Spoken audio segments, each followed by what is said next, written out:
அப்போ சொந்தக்காரங்களாக இருந்தாலும் கூட நம்ம எஸ்ன்னு சொல்கிறதுக்கு முன்னாடி பின்னால் வரக்கூடிய விளைவுகளை மனசில் வச்சுக்கிட்டு நம்ம சொல்கிறது நல்லது.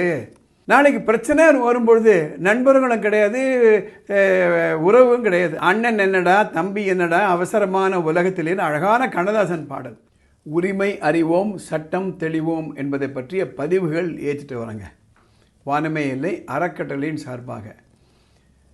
அடுத்த 3-4 நிமிஷத்துக்குள்ள ஒரு முக்கியமான கருத்தை மையப்புள்ளியாக வச்சு நான் பேச போகிறேன். இன்றைக்கி நிறைய பேர் ஏமாந்துடுறாங்க, ஏதோ ஒரு விதத்தில் ஏமாந்துடுறாங்க. அந்த ஏமாறதுக்கு காரணம் என்ன இருக்குன்னா அறியாமை, கல்லாமை, அனுபவம் இல்லை, நம்பிக்கை துரோகம் பண்ணிடுறாங்க, இல்லை மற்றவங்கள அளவுக்கு அதிகமாக நம்பிடுறாங்க, அல்லது பின்னால் வரக்கூடிய விளைவுகளை மனசில் வச்சுக்காமல் எதையோ செஞ்சிடுறாங்க, அதுக்கப்புறம் கஷ்டப்படுறாங்க. சட்டம் கண்டிப்பாக நமக்கு உதவி செய்யும், காவல்துறை கண்டிப்பாக நமக்கு உதவி செய்யும். ஆனால் அந்த காவல்துறை ப்ரொசீஜர், சட்டத்திற்கு நீதி வழங்கக்கூடிய ப்ரொசீஜரை நம்ம புரிஞ்சுக்கிடணும். எங்கள் அப்பா சொல்லுவார், ஸ்ரீதர் 2 இடங்களை நீ அவாய்ட் பண்ணு, ஒன்று போலீஸ் ஸ்டேஷன், 2வது நீதிமன்றம் சொல்லுவார். போலீஸ் ஸ்டேஷன் மேலேயோ நீதிமன்றத்து மேலேயோ அவருக்கு மரியாதை இல்லைன்னு இல்லை, மிகுந்த மரியாதை உண்டு. நாங்கள் 4 தலைமுறையாக வக்கீல்கள். நாங்கள் கூடுமானவரில் அவாய்ட் பண்ணி, தேவையானதான் நம்ம டாக்டர்கிட்ட போகிறோம், தேவையானதானே ஆப்ரேஷன் பண்ணுறாங்க. ரைட், அதே போல் தான் இதுவும். சட்டம் கண்டிப்பாக நமக்கு உதவியை செய்யும், காவல்துறை நமக்கு கண்டிப்பாக உதவி செய்யும். ஆனால் இன்றைக்கி இருக்கக்கூடிய காலகட்டத்தில் எந்த அளவுக்கு துரிதமாக நாம் நினைக்கக்கூடிய அளவில் காவல்துறையும் நீதிமன்றமும் நமக்கு ஹெல்ப் பண்ணோன்றது ஒரு விவாதத்திற்கு உண்டான ஒரு விஷயம். அதுக்காக நான் சொல்ல வரேன்.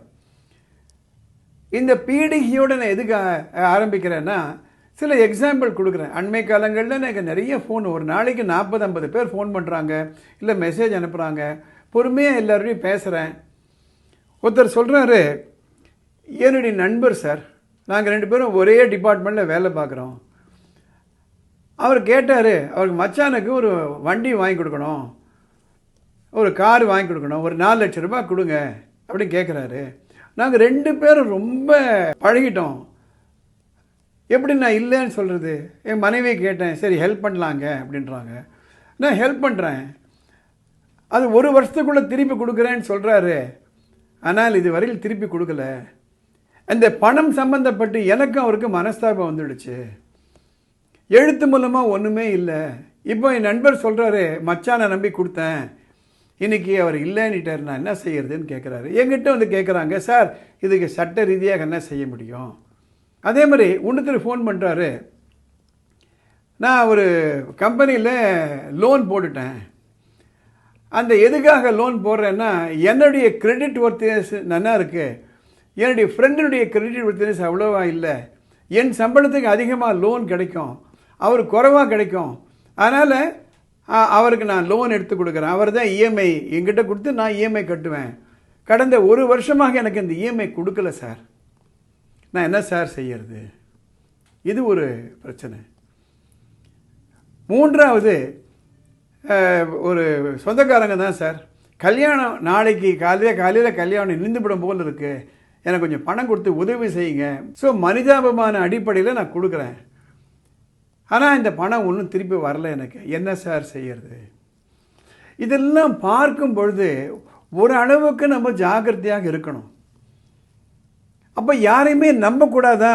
அப்படி சொல்லலை. வருமுன்னர் காவாதான் வாழ்க்கை, எரிமுன்னர் வைத்தூர் போல கெடும். ஒரு அருமையான திருக்குறள். வருமுன்னர் காவாதான் வாழ்க்கை, prevention is better than cure சொல்லுவாங்க. எரிமுன்னர் வைத்தூர் போல கெடும். ஒரு வெக்கப்போரில் ஒரு தீயை வச்சு அது எவ்வளோ வேகமாக அழிந்துருமோ அந்த அளவுக்கு அழிந்துடும். யார்? வருமுன்னர் காவாதான் வாழ்க்கை. அப்போ சொந்தக்காரங்களாக இருந்தாலும் கூட நம்ம எஸ்ன்னு சொல்கிறதுக்கு முன்னாடி பின்னால் வரக்கூடிய விளைவுகளை மனசில் வச்சுக்கிட்டு நம்ம சொல்கிறது நல்லது. நாளைக்கு பிரச்சனை வரும்பொழுது நண்பர்களும் கிடையாது, உறவும் கிடையாது. அண்ணன் என்னடா தம்பி என்னடா அவசரமான உலகத்திலேன்னு அழகான கண்ணதாசன் பாடல்.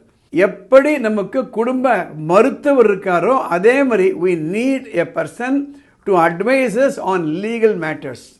ஒரு வார்த்தை கேட்டுறது நல்லது. சில நேரங்களில் ஃபார்மலாக நம்ம இருக்க வேண்டிய அவசியமும் ஏற்படலாம்.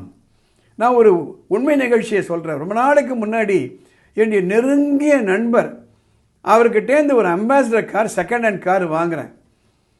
அவர் இருக்க இடம் கோயம்புத்தூர். நான் போய் பார்க்குறேன், இந்த கார் பிடிச்சிருக்கு, நான் வாங்கிக்கிறேன்னு சொல்லிடுறேன்.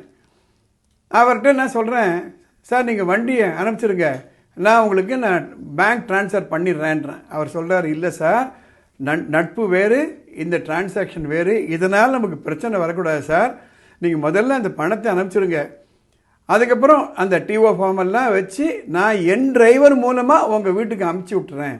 நான் அப்ரிஷியேட் பண்ணேன். ஏனென்றால் சில நேரங்களில் we may take people for granted. அதுக்காக நான் சொல்கிறேன், கண்டிப்பாக நீதிமன்றங்கள் நம்ம போய் முறையிடலாம், கண்டிப்பாக போலீஸ் நமக்கு ஹெல்ப் பண்ணோம், ஆனால் நாம்ளும் கொஞ்சம் ஜாக்கிரதை இருக்கணுன்றதுக்காக நான் சொல்கிறேன். அதனால் மற்றவங்களை நம்ப வேணான்னு நான் சொல்லலை, but we should be careful. அதற்காகத்தான் இந்த பதிவு நான் போகிறேன். இந்த பதிவுகள் எல்லாம் நான் நிறைய படித்து போடுறேன். இதை கேட்கும் பொழுது உடனே கமெண்ட் பாக்ஸில் போய் கமெண்ட் போடுங்க. உங்களுக்கு பிடிச்சிருக்கலாம், பிடிக்காமல் இருக்கலாம், உங்களுக்கு மாறுபட்ட கருத்து இருக்கலாம், போட்டிங்களான்னு. என்ன அட்வான்டேஜ்னா, நிறைய பேருக்கு இந்த மெசேஜ் போய் சேரும். உங்களை போலேயே பல பேர்களுக்கு இது பயனுள்ளதாக இருக்கும். இந்த பதிவு உங்களுக்கு பிடிச்சிருந்ததுன்னா, மற்றவங்களுக்கு பயனுள்ளதாக இருக்குன்னா உடனே லைக் பண்ணுங்கள், ஷேர் பண்ணுங்கள்.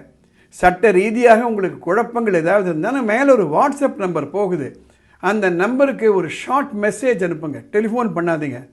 வாய்ஸ் மெசேஜோ டெக்ஸ்ட் மெசேஜோ அதை படித்து பார்த்துட்டு அடுத்த எபிசோடில் கவர் பண்ணுறேன். அடுத்த எபிசோடில் நம்ம பார்க்கலாம். இந்த சேனலுக்கு சப்ஸ்கிரைப் பண்ணுங்கள்.